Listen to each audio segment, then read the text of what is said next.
avec vous. La 16/9e, l'actualité cinéma de Radio Grand Lac avec Kevin, Guillaume et Vincent. Et bonsoir à toutes et à tous et bienvenue dans la 16/9e, votre émission sur l'actualité cinématographique sur Radio Grand Lac 92.fm ou radiograndlac.com ou l'application Radio Grand Lac disponible sur vos smartphones. Bonsoir Vincent, comment ça va ? Ça va très bien, salut à toi Kevin, et puis encore une fois on va faire l'émission à nous deux. Oui, Guillaume sera là la semaine prochaine pour la dernière de l'année. Il est la très dernière occupé, avant les pauses. cet homme-là, chaque fois on le dit, mais... Non, mais de toute façon, si vous entendez un jour un article avec les mots Guillaume et Hollywood, c'est tout à fait normal. Des choses se préparent. Mais du coup, ce soir, on est ravis de vous retrouver, chers auditeurs et auditrices, pour une nouvelle émission avec, dans un premier temps, les sorties de la semaine, dans un deuxième temps, nos avis sur les films de la semaine dernière. Donc je vais encore parler de Wicked, mais promis, un peu, pas beaucoup, parce que c'est vrai que j'ai l'impression que ça fait 3 mois que j'en parle. Et puis, pas plus que de certains autres films dont on avait parlé. Jury numéro 2, voilà, par exemple. entre autres. Et puis je vous parlerai aussi de Conclave avec Ralph Fiennes, Stanley Tucci, qui est en train de faire un beau petit chemin vers les Oscars. Et je vous dirai si je suis d'accord ou pas d'accord sur ce point. Nous donnerons aussi nos conseils télé. Et ce soir, nous ferons un focus sur la saga, l'univers du Seigneur des Anneaux, de la Terre du Milieu. Il y a de quoi parler, il y a de quoi dire. Oui. C'est un univers riche qui a donné ses lettres de noblesse, je pense, au jeu de rôle, au style héroïque fantasy, quand même. Tout à fait. Même si, il y a évidemment fortement inspiré des histoires médiévales dont était très friand, à mon sens, Tolkien. Et nous en reviendrons un peu plus tard, en long et en large. Ah oui. Et nous allons quand même évoquer d'ores et déjà cet univers avec les sorties de la semaine, Vincent. Et oui, puisqu'il y a une adaptation du Seigneur des Anneaux, mais avec le prisme de la guerre des Rohirrim. Ceux qui connaissent un peu sauront de quoi je veux parler. Qui sort donc aux Toiles du Lac et au Pathé, de Kenji Kamiyama, avec les voix de Brian Cox, Gaia Wise et Miranda Otto. Et donc ce nouveau chapitre, qui est situé 183 ans avant la trilogie du Seigneur des Anneaux, explore l'histoire de la maison de Helm Hammerhand, roi de Rohan. Face à l'attaque soudaine de Wolf, un seigneur vengeur et cruel, Helm et son peuple se barricadent dans la forteresse de Hornburg, rebaptisée Gouffre de Helm. Dans cette lutte désespérée, Hera, la fille de Helm, doit rassembler le courage nécessaire pour diriger la résistance contre un ennemi déterminé à détruire son peuple. On écoute un extrait. Nous avons une proposition pour renforcer le Rohan. Hera, fille de Helm, moi, Wolf, suis venu demander ta main. Nos pères s'entretiennent comme si je n'étais pas dans la pièce. Je n'ai nulle envie de t'épouser. Tu ne désires pas une alliance, tu désires un trône. Voilà, donc un style très animation japonaise du coup. Oui, tout à fait. Donc voilà. Et qu'il y a des Roland d'anciens temps, je trouve. On va pas se mentir, visuellement, ça n'a pas l'air très concluant. Ça fait pas tellement rêver, je trouve, ouais. Mais j'espère que l'histoire rattrapera le tout. Sans doute. Bon, il faut bien préciser que c'est une chose qui a été développée à partir de ce qui était évoqué il me semble, dans les 2 tours. Non. Oui, c'est les 2 tours, le gouffre de Helm. Oui, pardon. Ouais. Où il se retrouvait acculé par les troupes de Sauron. Non, pas de Sauron. Pas de Sauron. De Saruman. De Saruman. Et donc, en fait, ils évoquaient le fait que ça leur avait servi dans le passé, qu'ils avaient triomphé au gouffre de Helm. Et donc, de manière assez stratégique, assez maladroite, ils se retrouvent finalement encaissés dans cette forteresse. Donc il y aura forcément des clins d'œil, je pense. Voilà, tout à fait. Je sais pas pourquoi, je sens qu'on va avoir droit à que l'aube soit rouge. Ça, je le sens bien. Ouais, mais grand classique, quoi, voilà. Ça fait référence. Mais bon, ça n'a pas été écrit par Tolkien. Voilà. Oui, de toute façon maintenant ils en sont à adapter les post-it de Tolkien, donc c'est Quand voilà. la filière est bonne, puis qu'elle rapporte, pourquoi pas, hein, ma foi. Autre sortie, c'est Syntex, qui sortira au Toile du Lac et au Pâté. C'est réalisé par Pablo Aguero avec Louis Garrel, Diane Kruger et Vincent Cassel. En 1930, Antoine de Saint-Exupéry est pilote de l'aéropostale en Argentine. Quand Henri Guillaumet, son meilleur ami et le meilleur pilote de l'aéropostale, disparaît dans la cordillère des Andes, Syntex décide de partir à sa recherche. Cette quête impossible l'oblige à se dépasser en faisant de sa capacité à rêver sa plus grande force. On écoute un extrait. Syntex. Guillaume.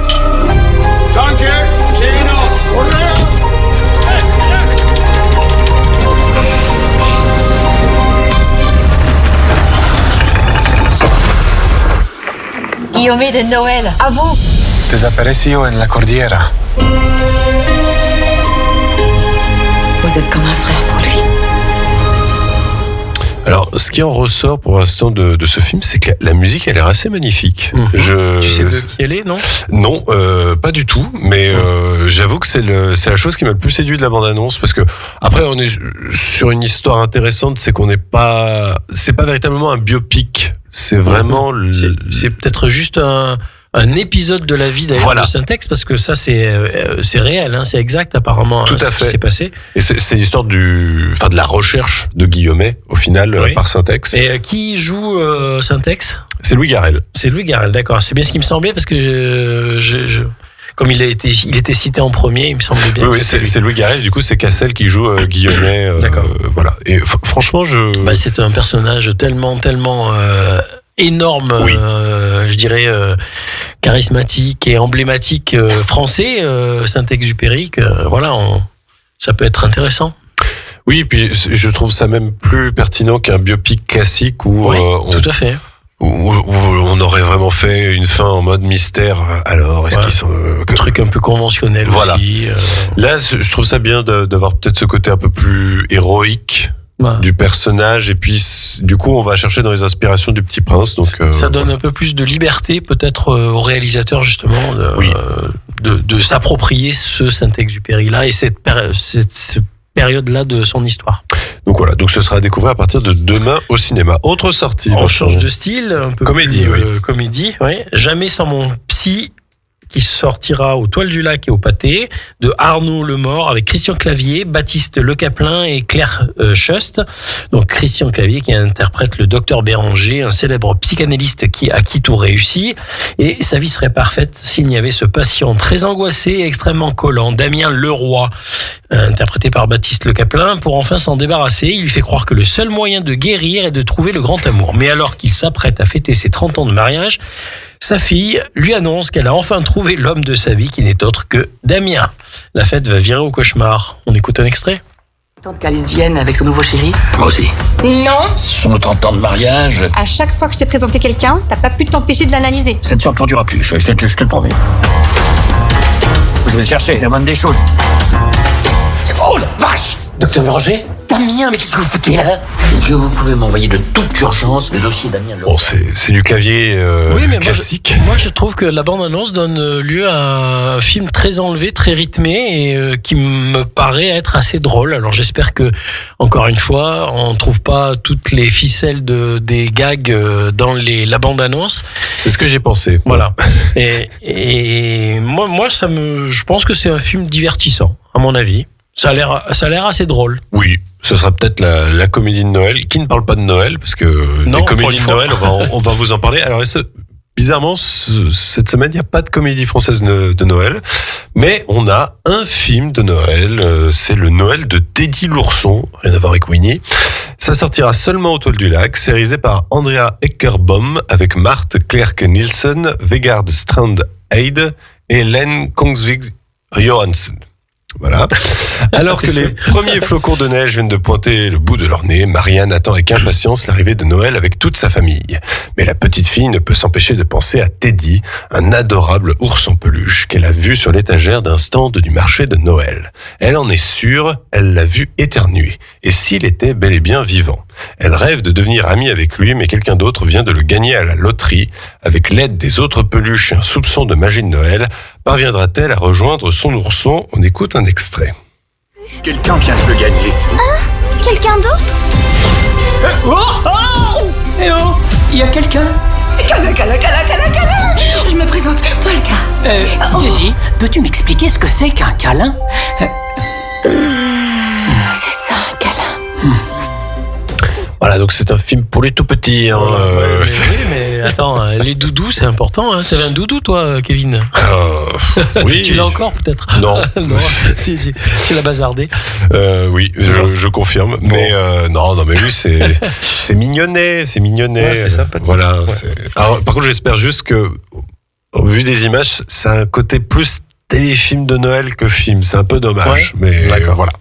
Autre sortie, Vincent. Autre sortie, les femmes au balcon, qui sortira au Victoria et à l'Astrée.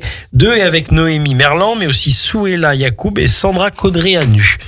3 femmes dans un appartement à Marseille en pleine canicule. En face, leur mystérieux voisin, objet de tous les fantasmes. Elles se retrouvent coincées dans une affaire terrifiante et délirante, avec comme seule quête leur liberté. On écoute un extrait? Il est à sa fenêtre. Sublime. Mystérieux. Il a envoyé un message. Venez boire un verre à la maison et... Non. Ah non. Si. Oh, waouh. Ah, les filles, entrez.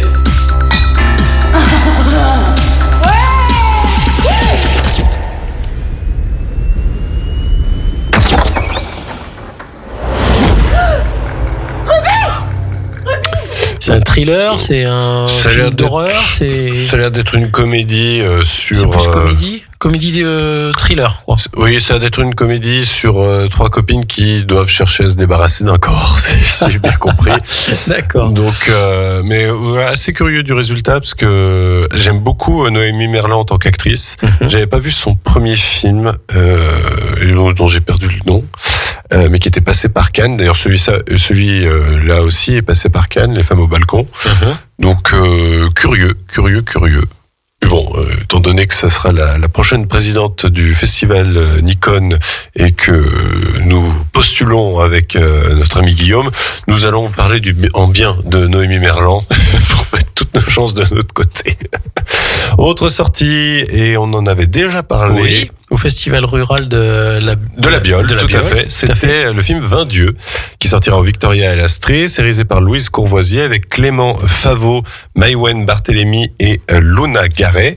C'est l'histoire de Totone, 18 ans, qui passe le plus clair de son temps à boire des bières et écumer les balles du Jura avec sa bande de potes. Mais la réalité le rattrape, il doit s'occuper de sa petite sœur de 7 ans et trouver un moyen de gagner sa vie. Il se met alors en tête de fabriquer le meilleur comté de la région, celui avec lequel il remporterait la médaille d'or du concours agricole et 30 000 €. On écoute un extrait. T'es pas doué, toi. T'habites tout seul? Avec ma sœur. Alors? Vous en pensez quoi, vous, de celui-là? Qu'est-ce qu'il en sait, lui? Il est là pour faire le ménage. Ta gueule. Allez, casse-toi, c'est bon. Honte! Non. T'as une sale tête. C'est pas parce que toi, tu peux... Ça parle bien le rural. Ouais, mais ça a l'air d'être un film très très beau. Oui, très attachant, très fort au niveau, et puis qui est très naturel dans le jeu des acteurs qui ne sont pas des vrais acteurs d'ailleurs professionnels, et je trouve ça assez étonnant. Ils sont criants de vérité, j'ai l'impression, dans les extraits en tout cas que j'avais eu, parce que je l'ai malheureusement pas vu. J'ai cru comprendre qu'ils passaient sur certaines chaînes, il me semble, ou alors ils faisaient. Je pense qu'ils en faisaient la pub. Plutôt, ouais. Mais je pense que c'est un film qu'on va pas tarder à voir aussi sur les petits écrans, donc qui pourront être accessibles aux gens qui n'auraient pas eu la chance de le voir au cinéma. D'ici 4, 5, 6 mois, bien sûr. Mais voilà. Mais si vous voulez le voir plus vite, c'est maintenant. C'est demain au cinéma, au Victoria et à l'Astrée. Et la dernière sortie de la semaine, alors, Vincent, c'est Tony Shelley Tony, Shelly et la lumière magique. Je pense qu'il y a deux personnages là. Oui. Tony, Shelly et la lumière magique qui sortira seulement au Victoria de Philippe Pozivac. Tony, 11 ans, est né avec une particularité unique. Il brille. Il passe ses journées à la maison dans son bunker de couverture et rêve de se faire un ami. Avant Noël, une fillette singulière du nom de Shelly emménage dans son immeuble et bouleverse son monde. Ensemble, ils se lancent dans une aventure extraordinaire, trouver l'origine des mystérieuses taches d'obscurité qui aspirent la lumière hors de leur maison. Voilà, c'est un film d'animation pour les enfants. Ouais, qui a l'air assez mystérieux, assez intriguant aussi. Oui, c'est un peu comme le Seigneur des Anneaux, c'est la bataille entre la lumière et les ténèbres, de manière plus gentillette. Plus imagée. Voilà. Et puis du côté de nos amis de chez Cinéphilex, il y a le film du coup Nora qui sera disponible au Victoria à partir de demain pendant une semaine. C'est réalisé par Tawfik Al-Zaidi avec Yacoub Al-Farhan, Maria Barawi et Aksa Kay. Ça se passe en Arabie Saoudite dans les années 90. Le nouvel instituteur Nader arrive dans un village isolé. Il rencontre Nora, une jeune femme en quête de liberté. Leur relation secrète, nourrie par l'art et la beauté, va libérer les forces créatrices qui animent ces deux âmes sœurs, malgré le danger. Voilà. Un beau programme, du coup, cette semaine. Pas mal de choses variées, des films légers, des films épiques, des drames. Et semi-biopiques, donc c'est assez varié.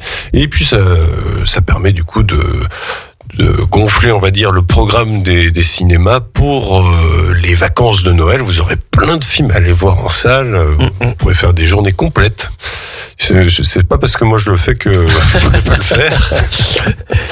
Et du coup, on va se faire une première pause musicale. Et vu que ce soir, l'émission est placée sous le signe du Seigneur des Anneaux, on va s'écouter May It Be de Enya, tiré du premier film du Seigneur des Anneaux, La Communauté de l'Anneau. On revient tout de suite après. À Aix-les-Bains, à Chambéry et bien plus encore, Radio Grand Lac vous accompagne sur le 92.1 FM.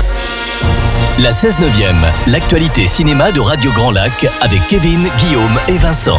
Et rebonsoir à toutes et à tous. Vous êtes toujours dans la 16/9e, votre émission sur l'actualité cinématographique sur Radio Grand Lac 92.fm ou radiograndlac.com. Et je suis toujours en compagnie de Vincent. Bonjour à tous et j'espère que vous continuez à nous suivre. Mais bien sûr, bien sûr. Du coup, nous venons d'évoquer les sorties de la semaine et désormais il est temps d'évoquer les sorties de la semaine dernière et de délivrer nos avis. Mais avant cela, Vincent, peux-tu me rappeler ce que nous avions déjà conseillé les semaines précédentes ? Pour le juré numéro 2, par exemple, c'est ça ? Juré numéro 2, en effet. Avec de Clint Eastwood, hein, évidemment. Alors, moi j'en avais déjà parlé plus ou moins, mais c'est le 7e juré. Oui. Ça fait référence à un très vieux film de Georges Lautner, qui date de 1962, je crois. Donc, c'est pas d'hier, et interprété par Bernard Blier. La trame est quasiment identique, mais c'est quand même plus audacieux au niveau du déroulement de l'histoire finale, on va dire. Et en autre sortie qu'on avait conseillée ? Alors, on avait parlé, il me semble, de L'amour ouf. L'amour ouf, tout à fait. Également. Monsieur Aznavour. Voilà, Monsieur Aznavour également. La plus précieuse des marchandises, film d'animation de Michel Hazanavicius. Hazanavicius, oui. Voilà. Et il y avait également Enfant phare que toi t'avais vu et qui t'avait plutôt agréablement plu. Mais voilà. Hein, voilà. Et Hérétique, dont tu as été dithyrambique, il me semble, non ? Que j'avais plutôt bien apprécié, mais que la fin m'avait déçu. Et puis il y a aussi le film d'animation Flo, le chat qui n'avait plus peur de l'eau. Voilà. Et on est toujours mitigé sur... mitigé plus pour Vaiana 2, parce que bon, c'est quand même un film d'animation qui fait son boulot, on va dire. Oui. Gladiator 2, je suis vraiment mitigé moins pour le coup. Plus le temps passe, moins il me reste en tête. Moi, pour le coup, de toute façon, je n'avais pas envisagé d'aller le voir, mais bon, chacun fait comme il veut. Mais pour le spectacle, peut-être que c'est intéressant, mais moi, il me manque une petite flamme d'émotion. Oui, c'est tout à fait ça. Voilà. Et nous vous déconseillons Venom The Last Dance, mais il est encore en salle. Là, je pense que c'est la dernière semaine, donc si vous voulez aller le voir, profitez-en. Et puis, côté sortie de la semaine dernière, j'ai 2 films à évoquer avec vous. Alors, j'avais déjà, ça fait 15 jours, je pense, que je vous parle de Wicked. Je vais pas appesantir sur ce film. C'est une comédie musicale que j'ai beaucoup appréciée, qui se passe dans le monde du magicien d'Oz, qui permet du coup d'avoir un autre angle de vue et de vraiment se consacrer sur la bonne sorcière de l'Est et la méchante sorcière de l'Ouest, et sur leur amitié, et en quelque sorte de nous dire que finalement, ce que on nous avait raconté en 1939, c'était peut-être pas la vérité. Et d'ailleurs, j'ai un ami qui a eu une très belle réflexion, c'est que finalement, il se dit qu'avec cette comédie musicale, on se rend compte que limite, le film de 1939 devient un film de propagande. Et du coup, ça devient très intéressant, en fait. De toute façon, c'est pas totalement faux, dans la mesure où tout ce qui s'est produit de manière fiction par les Américains, entre autres, et pas que, parce qu'il y a eu les Allemands aussi, de l'autre côté, faisait office de propagande. Il faut pas se leurrer. Oui. Après, là, quand je dis propagande, c'est dans l'univers. Dans l'univers, mais c'est vrai mais dans la réalité, c'est le cas, puisque dans des périodes un peu troubles qui ont été les passages de la Seconde Guerre mondiale, il y avait quand même cette dimension cinématographique qui servait à la propagande des pays respectifs. Oui, c'est vrai. Et du coup, il y a un aspect politique dans ce Wicked qui est très intéressant, en plus d'avoir des chansons qui sont vraiment formidables, un petit côté épique sur la fin qui est tout à fait bienvenu, et puis des prestations, Cynthia Erivo, Ariana Grande qui est assez convaincante, et puis les très très grands Jeff Goldblum et Michelle Yeoh, dont on connaît très très bien le talent. Donc voilà, Wicked, je vous le conseille chaudement. Et puis un autre film qui est sorti la semaine dernière, réalisé par Edward Berger. J'avais déjà pas beaucoup aimé son adaptation d'À l'Ouest, rien de nouveau, qui était sorti sur Netflix il y a 2 ans. Et du coup, là, il a sorti un film adapté d'un best-seller, c'est Conclave, avec Ralph Fiennes, Stanley Tucci, John Lithgow et Isabella Rossellini. Donc un très beau casting pour un thriller qui permet de se retrouver au cœur du Vatican. Le pape est mort, il meurt dans les premières secondes, et Ralph Fiennes, qui joue le cardinal Lawrence, rien à voir avec d'autres Lawrence qu'on a pu voir au cinéma, le cardinal Lawrence qui doit organiser le conclave et en même temps faire face au secret du pape et au secret de ceux qui convoitent la place du nouveau pape. Donc voilà, c'est clair que c'est des situations qui doivent être éminemment intrigantes et avec beaucoup de spéculation, beaucoup de manipulation sans doute aussi. Enfin voilà, ça peut donner lieu à un très bon thriller, effectivement. Tout à fait, et surtout que pour une fois, on se retrouve donc derrière, entre les murs. Donc une fois qu'ils ont scellé les portes, on est vraiment avec les cardinaux en train de voter, à savoir qui c'est qui va être élu ou pas, voilà. Et on se rend compte qu'il y a énormément de machinations, il y a énormément de pression. C'est très politique au final. C'est très très politique. De toute façon, les religions sont politiques aussi. Faut pas se leurrer. Leur organisation font que. C'est le fait d'une organisation humaine qui cherche à s'attribuer des pouvoirs selon les positionnements de chacun. Voilà. Donc c'est forcément politique. Entre savoir est-ce que c'est celui qui est le plus progressiste, celui qui est le moins progressiste qui va passer, on retrouve vraiment et cette partie-là est vraiment très intéressante, et en plus le film délivre de belles images et de solides performances, parce que Ralph Fiennes, mais bon, ça je pense qu'on le savait, est un immense acteur, et là vraiment il est très très bon. Stanley Tucci, je l'aime bien d'habitude, là je trouve qu'en fait son rôle n'est pas non plus si intéressant que ça. Il est plutôt en retrait, alors qu'il est quand même deuxième sur l'affiche. Isabella Rossellini est aussi très en retrait, mais elle a quelques bons moments. Mais par contre, en fait, le problème du film, c'est que c'est sa fin. D'accord. C'est l'archétype pour moi du film qui, pendant 2 heures, va te dire j'ai quelque chose de super important à te dire. Mais vraiment, j'ai quelque chose de super important à dire, tu vas pas t'en remettre. Et quand on a la révélation, on est là en disant ah bon, d'accord, bien.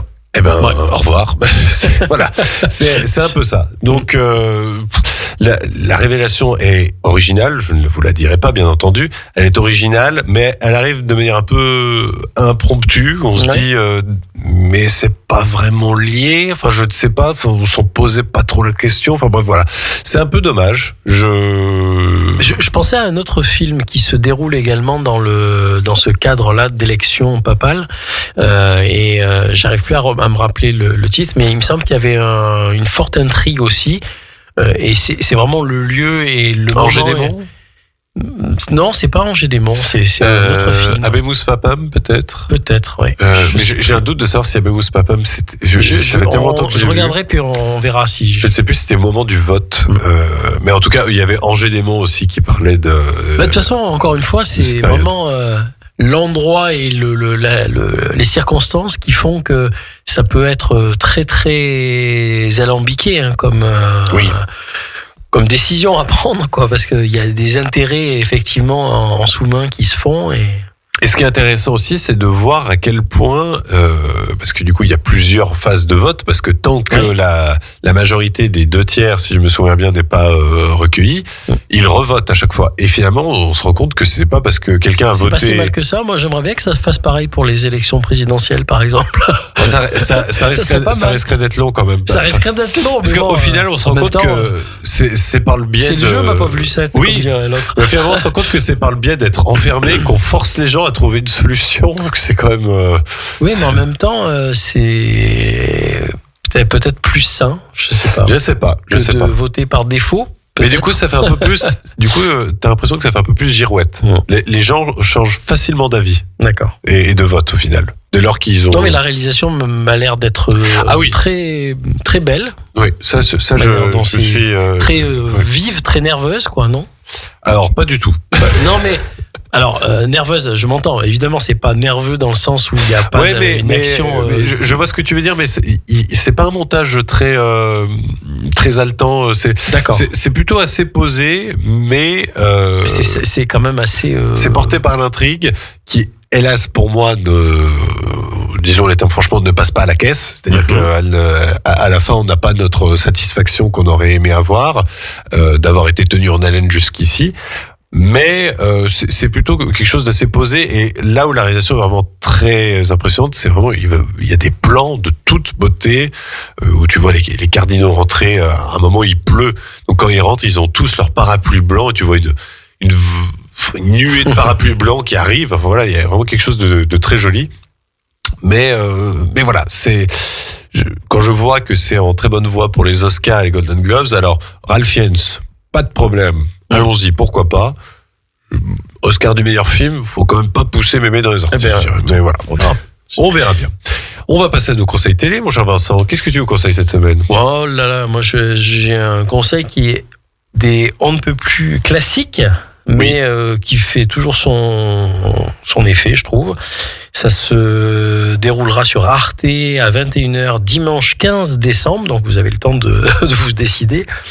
Et c'est To Catch a Thief, ça c'était le titre en anglais, et c'est La main au collet de Alfred Hitchcock. Excellente traduction de To Catch a Thief, du coup, il n'y a pas de problème. Oui, mais non, ça c'est je taquine. Pas littéral, mais je trouve que c'est plus proche de certaines traductions alambiquées qu'ils ont eu faites. C'est plus, comment dire, c'est plus légitime. Oui, puis c'est plus romantique, c'est plus soigné, je trouve.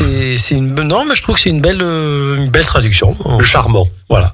Un film qui date de 1955, hein, évidemment, avec des acteurs très charismatiques qu'étaient Cary Grant, Grace Kelly, et il y avait également Charles Vanel qui jouait dedans. Oui. Charles Vanel. Rappelle-moi son rôle déjà, je me souviens. Alors, il jouait le rôle d'une ancienne connaissance à Cary Grant, dans le milieu un peu de la filouterie, du cambriolage, puisque Cary Grant interprète le rôle d'un brillant cambrioleur qui s'est mis un peu à la retraite et qu'on accuse injustement de certains faits et qui décide d'élucider en fait le mystère. Et il va choisir une cible qu'il pense être celle du vrai voleur, et qui se trouve être une dame avec sa fille qui est interprétée par Grace Kelly, évidemment, son Altesse Sérénissime Grâce de Monaco. Oui. Donc voilà, et c'est un des derniers rôles d'ailleurs de Grace Kelly pour Hitchcock dans ce film. Un des derniers rôles tout court avant qu'elle devienne. Je sais. Qu'elle s'arrête, je crois. Non, parce qu'elle a eu tourné d'autres films, et c'est pour vraiment. Je crois que c'était le 3e qu'elle faisait avec Alfred Hitchcock. Il y avait Le crime était presque parfait. Et Le crime était presque parfait, ouais. Voilà, et puis donc. Fenêtre sur cour. Voilà, Fenêtre sur cour. Qui est mon Hitchcock préféré. Voilà. C'est un très très bon. Il a un peu vieilli, mais c'est vraiment, l'intrigue est magnifique. Et non, moi c'est un film que j'aime beaucoup parce que il y a la décontraction de Cary Grant, il y a une histoire sous-jacente d'amour, voilà, et c'est très plaisant. Le décor de la Côte d'Azur qui est vraiment magnifiquement bien filmé. Alors on a dit à tort que c'était la route à un moment donné quand ils sont au volant, elle est au volant.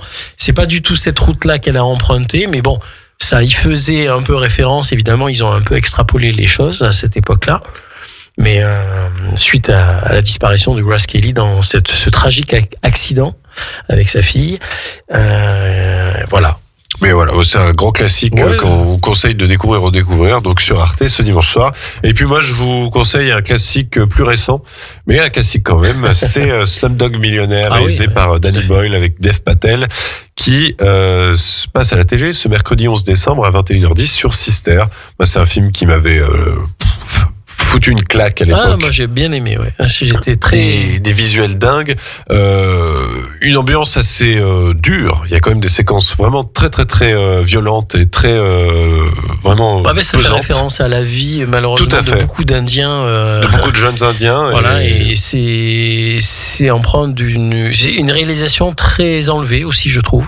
Ah bah Danny Boyle vient des clips, et c'est là qu'on le voit. C'est vraiment le montage est vraiment avec très impressionnant. À la fin un petit côté les films de Bollywood, parce qu'il y a une grande scène. Il ne pouvait pas, à mon avis, passer outre, évidemment.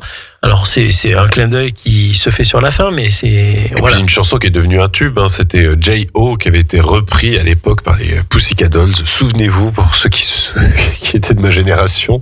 Et du coup, Slumdog Millionnaire, c'est vraiment une magnifique histoire entre cette jeunesse vraiment très dure et en parallèle ce fameux concours de qui veut gagner des millions. Et est-ce que ce jeune Indien connaît toutes les réponses? Est-ce qu'il triche ou est-ce que finalement il n'y a pas une certaine logique? Beaucoup de surprises dans ce film. Ah oui, c'est vraiment très très prenant. C'est vraiment un film que je vous conseille, et véritablement, si vous ne l'avez pas vu, foncez ce mercredi sur Sister. Je suis tout à fait d'accord avec toi. On va faire une deuxième pause musicale avant de se consacrer à notre focus sur le Seigneur des Anneaux, l'univers de la Terre du Milieu, et on va s'écouter à l'occasion la chanson de Annie Lennox, Into the West, tirée donc du Seigneur des Anneaux, le retour du roi. On revient tout de suite après. Radio Grand Lac 92.1 vous souhaite de bons moments en famille et entre amis pour ces fêtes de fin d'année. La 16/9e, l'actualité cinéma de Radio Grand Lac avec Kevin, Guillaume et Vincent. Et rebonsoir à toutes et à tous. Vous êtes toujours dans la 16/9e, votre émission sur l'actualité cinématographique, toujours sur Radio Grand Lac, 92.fm, radiograndlac.com. Rebonsoir Vincent. Et je suis toujours là, et j'allais faire une petite parodie d'une phrase célèbre du Seigneur des Anneaux dont on va parler. Oui. Entre autres, parce qu'on va parler quand même de l'œuvre de Tolkien en général. On pourrait parler de la 16/9e, une émission pour les divertir tous, une émission pour les... C'est un très bon slogan, ça. Un anneau pour les gouverner tous, un anneau pour les trouver, un anneau pour les amener tous et dans les ténèbres les lier. Voilà, ça venait du bouquin, ça, quand même, à la base. Oui, bien sûr. Bien sûr.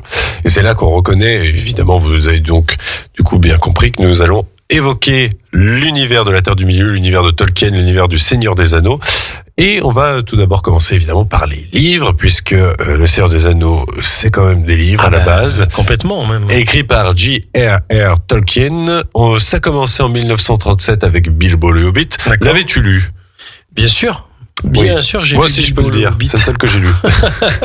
Moi, j'ai lu Bilbo le Hobbit, et puis évidemment, j'ai d'abord d'ailleurs lu après avoir lu le Seigneur des Anneaux. Oui. J'ai lu Bilbo le Hobbit, qui est en fait le début.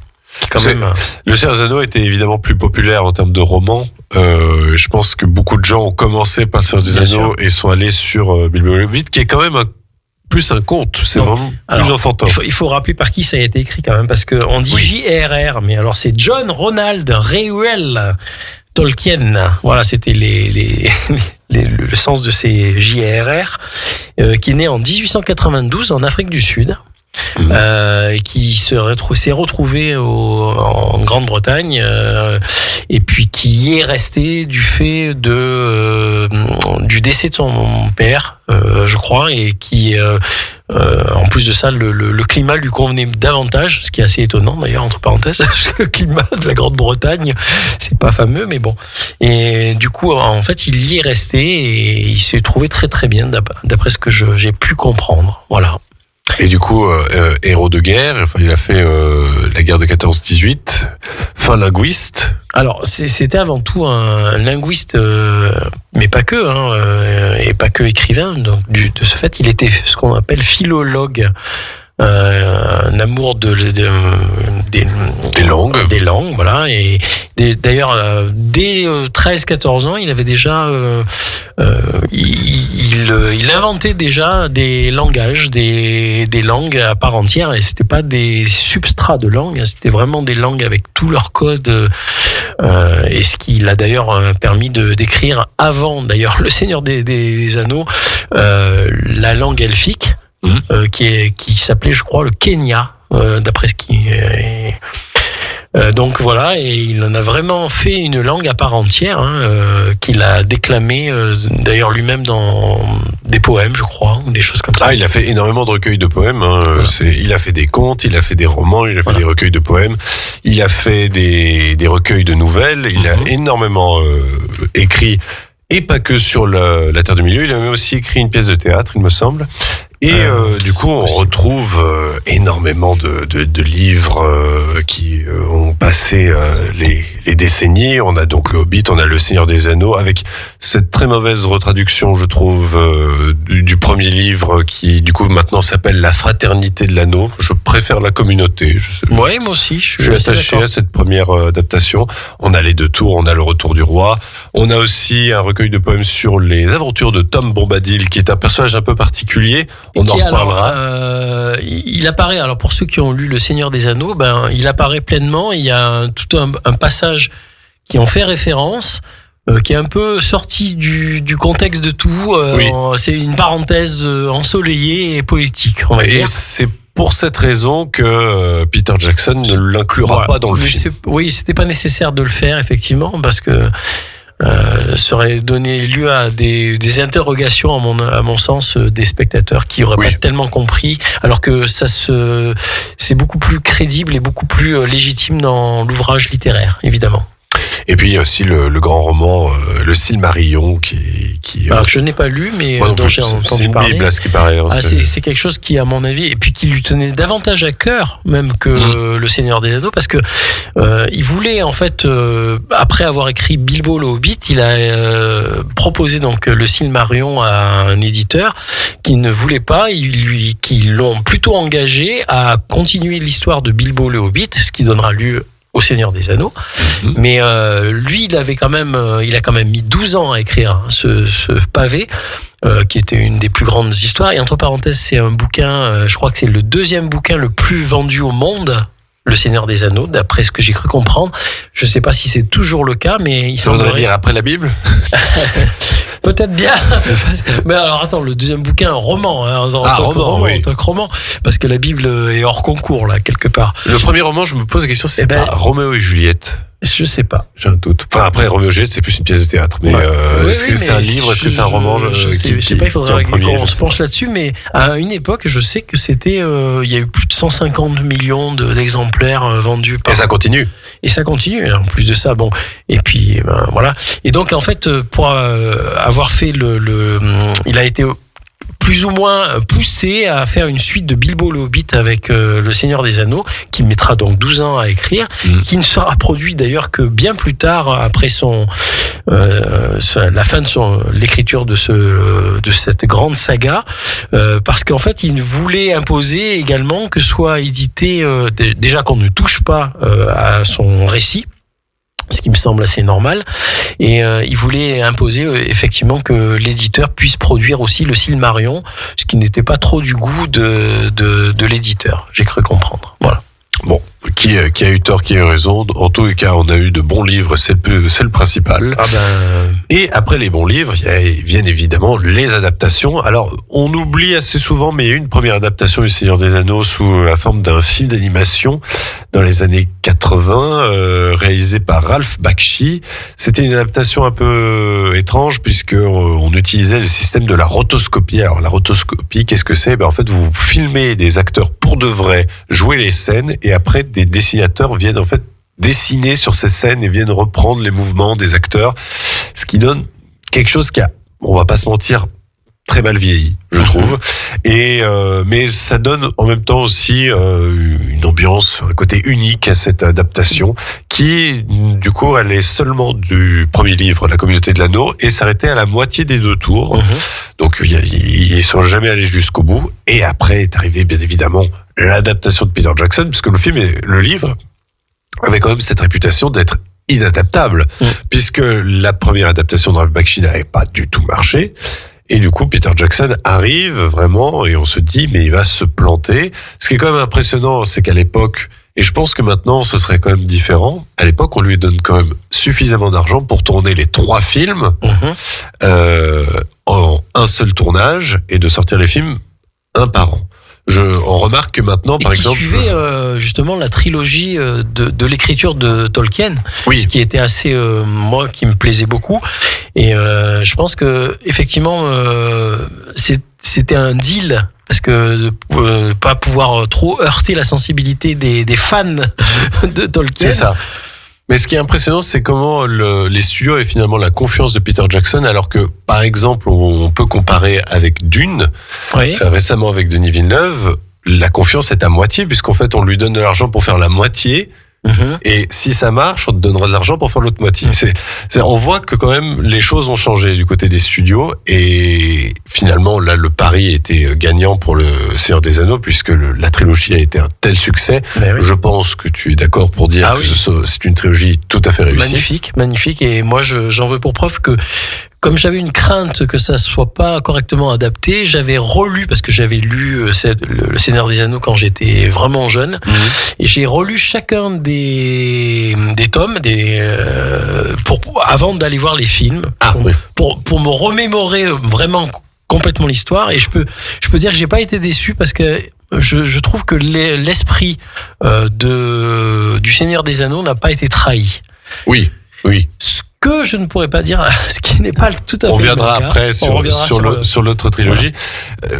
Qu'est-ce que tu retiendrais surtout de cette trilogie réussie, donc le Seigneur des Anneaux? Est-ce que c'est le travail d'adaptation? Est-ce que c'est vraiment le choix du casting? Le choix du casting était magnifique, vraiment. Chaque personnage est vraiment très crédible dans son rôle, je trouve. En passant par évidemment Frodon jusqu'à Gandalf, Aragorn, les nains, même les personnages annexes, je dirais, sont formidablement. Et puis alors les troupes là, les orques, les gobelins, les Uruk-hai, c'est saisissant de comment dire, je sais plus, je trouve plus mes mots, tellement c'est fort, je trouve. D'ailleurs, c'est pas des effets spéciaux, c'est vraiment du grimage. Et je pense que les gars qui ont dû jouer ces personnages, quand ils se sont vus dans des glaces, ils ont dû avoir peur quand même, parce que ils sont franchement effrayants, quoi. Ils ont dû avoir peur, puis je pense qu'ils se sont dit, c'est qui tout double, quoi. Voilà. C'est soit ça passe, soit ça casse, quoi. Et puis il y a un vent épique dans cette réalisation, dans cette adaptation, par la musique, par la grandeur des décors naturels qui étaient la Nouvelle-Zélande, il me semble. Et vraiment, moi j'ai vraiment pas été déçu. J'ai replongé allègrement dedans, comme si je lisais le livre qui m'avait emporté, évidemment, à cette époque-là. Et puis, le Seigneur des Anneaux, évidemment, le succès étant là, on revient quelques années plus tard. Guillermo del Toro est choisi pour réaliser une version de Bilbo et le Hobbit en 2 films. Et puis, finalement, Guillermo del Toro se dit plutôt intéressé par autre chose. Se désiste. Et Peter Jackson débarque. Et là, on a l'idée de ne pas faire 2 films. Mais finalement, on se disait, vu que 3, ça marche, pourquoi on ne referait pas 3 films? 3 films pour adapter un livre. Voilà, c'est ça qui va pas, moi, qui me déplaît souverainement, parce que là, il y a une extension, mais alors, plus que c'est de l'extrapolation totale sur beaucoup de choses qui, à mon sens, n'apportent pas grand-chose, si ce n'est une forme on est trop... comment on finit trop dans le détail. Oui, non, puis ça finit par devenir écœurant quelque part, un peu comme ça devient indigeste quelque part pour moi. Alors, moi je dirais que c'est étrangement, parce que pour avoir vu les versions longues aussi, parce que c'est vrai qu'il y a des versions longues pour chaque film. Ouais, en plus de ça. Pour avoir vu les versions du Hobbit, et étrangement, les versions longues sont meilleures que les versions courtes, c'est-à-dire sont plus regardables. Je ne saurais comment l'expliquer, mais les versions longues sont bien meilleures. Moi, le principal grief que j'ai pour le coup avec le Bilbo et le Hobbit, que je n'ai pas avec le Seigneur des Anneaux, c'est le visuel. Là, on a beaucoup d'effets visuels numériques, avec des orques qui sont des fois vraiment pas très beaux. Ouais. Ils ont un côté lisse, très étrange. On sent, ça fait pas crédible autant. Non. On va dire que dans le. C'est ça. Mais je retiens quand même quelques très très bons moments. Je trouve que le dialogue entre Bilbo et Gollum dans le premier film est très très réussi. J'aime beaucoup aussi le dialogue entre Bilbo et Smaug à la fin du deuxième film. Et en fait, généralement, dans ces moments magiques, qui sont intéressants. Oui, mais parce que déjà dans le bouquin, ils étaient excellents. Et puis avec la réalisation de Peter Jackson, qui, même s'il fait un film moyen, n'est pas un tâcheron, il arrive quand même à nous emporter sur des fulgurances à droite et à gauche. Mais voilà, il y a quand même ce sentiment d'avoir voulu aller trop loin, d'en avoir trop fait avec cette histoire. Et j'ai peut-être peur que ça a perdu le public. Oui, je pense aussi. Je pense aussi parce que il y avait une forme de lassitude peut-être de pas mal de gens qui ne connaissaient peut-être pas trop cet univers à la base. Alors, je veux dire, on n'a pas moyen, alors que dans, par exemple, Le Seigneur des Anneaux, on a moyen de se repérer par rapport au premier, au deuxième et au troisième. Oui. Il y a vraiment un déroulement, et d'ailleurs c'est comme ça que l'a conçu Tolkien. C'est en plusieurs actes. Voilà, et Tolkien d'ailleurs a eu une interruption de quasiment 12 mois, je crois, ou un peu plus même, un an, un peu plus d'un an, dans lequel il n'a pas du tout écrit. Il était à un certain niveau de l'histoire et il ne savait pas comment, de manière très légitime, poursuivre son histoire. Donc il avait un de ses fils qui était Christopher, qui l'a beaucoup aidé d'ailleurs, et qui a publié, je dirais, au décès de son père. C'est lui qui a beaucoup fait. Pour son œuvre, qui a fait perdurer l'œuvre de son père.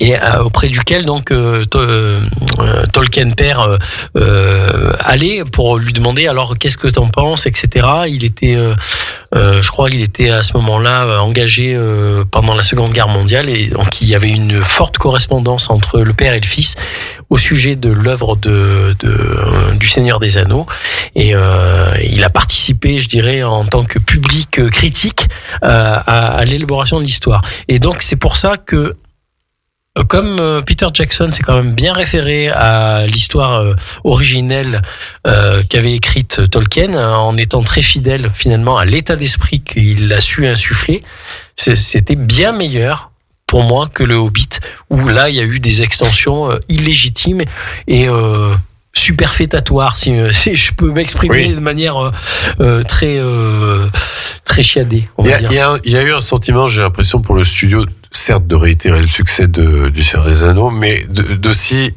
essayer d'aller lorgner du côté de Star Wars en voulant proposer une sorte de prélogie. Voilà, on sent qu'ils ont voulu copier ça, et c'est la question qu'on se pose pour l'après, parce que certes, là, Amazon Prime est en train de développer une série. On a déjà eu les 2 premières saisons des Anneaux de Pouvoir, mais ça ne fait pas partie de ce que développe Warner Bros. Une série qui a une première saison assez calamiteuse et qui se rattrape un peu en deuxième saison avec une intrigue beaucoup plus intéressante sur Sauron et les Anneaux, enfin, j'ai envie de dire, et qui a quand même quelques visuels assez épiques. Donc, si vous avez Amazon Prime, jetez-y un coup d'œil. Mais Warner Bros n'est pas en reste, parce que certes, demain sort un film d'animation, La Guerre des Rohirrim, et déjà dans 2 ans sort un autre film réalisé par Andy Serkis, qui jouait Gollum et qui du coup se donne aussi le premier rôle, puisque ce sera un film centré sur la traque de Gollum. Alors on parle que peut-être Ian McKellen, donc l'acteur de Gandalf, reviendrait. On parle que peut-être Viggo Mortensen, l'acteur de Aragorn, reviendrait. Mais là on commence vraiment à rentrer dans l'adaptation des petits détails dans les livres. Et on parle aussi de peut-être faire 1, 2, peut-être 3 films. C'est dommage. Moi, je pense que ça peut que altérer l'esprit fort de ce récit, encore une fois, incroyable et magnifique, et qui a été basé sur un réalisme incroyable, puisqu'il a créé les langues pour tous les personnages quand même, hein. Une véritable langue avec un véritable pays. Il a dessiné des cartes, il a orchestré ça de manière à ce que ça soit, et c'est quasiment entré dans les mœurs de nos, comment dire, des légendes fabuleuses, mais qui sont pour beaucoup d'entre nous réels, quoi. Et d'ailleurs, c'est de notoriété maintenant que les héritiers de Tolkien ne s'entendent plus du tout avec Warner Bros. Et le problème, c'est que Warner Bros. Est bien conscient de ça et du coup continue à faire des adaptations assez régulièrement, parce que c'est le seul moyen de conserver les droits, c'est de faire des adaptations assez souvent, comme on avait pu avoir. Quitte à saboter l'œuvre, c'est un peu dommage. Mais oui, mais c'est l'argent. Pour le coup, beaucoup d'entre les spectateurs qui n'auraient pas lu le livre ne peuvent pas savoir quel est vraiment le fond très fort de cette histoire, et ça va se perdre dans les méandres de toutes ces adaptations un peu fantaisistes qui auront été faites, et moi je trouve que c'est un peu triste, quoi. Après, je pense que même sans avoir lu les livres, les gens ont conscience que ce qu'il y avait de magique dans la première trilogie, enfin dans cette trilogie du Seigneur des Anneaux, va s'étioler au fur et à mesure des adaptations, et voilà, on va venir ternir une image qui était vraiment, tout le monde s'accordait à dire que c'était quasiment parfait, quoi. On n'y touchait plus, quoi. Enfin bref, c'était donc notre focus sur l'univers de la Terre du Milieu. Nous reviendrons du coup la semaine prochaine sur cet univers brièvement pour vous parler de la qualité ou non de la nouvelle itération qui sortira demain dans les salles. Côté programmation à la radio demain, 3 émissions. La première, Comment ça va, présentée par Bruno de 11h à 11h45. Ensuite, Questions de parents, présentée par Elodie L de 12h15 à 12h45. Et enfin, l'émission Parents autrement, présentée par Pauline de 13h à 14h. Quant à nous, on se retrouve la semaine prochaine pour la dernière de l'année avant les pauses hivernales. Ce sera un joli bilan de toute cette année. On va faire un bilan, on va faire un top, on va faire un flop aussi. Oui, mais il y a... Ouais, voilà, ça serait bien, on fait les deux. Il y aura du sang, des larmes, il y aura tout, ne vous inquiétez pas. Il y aura peut-être du débat aussi, parce qu'on va peut-être pas être d'accord. Ouais, mais c'est ça qui est sympa. Voilà, c'est vraiment l'esprit de Noël, où au moment du dessert, c'est les moments des marrons, comme on dit. Et donc voilà, on va pouvoir faire un bilan de cette année 2024 côté cinéma. Quant à vous, on vous souhaite une très bonne semaine. D'ici là, portez-vous bien et surtout, allez au cinéma. Bonne séance.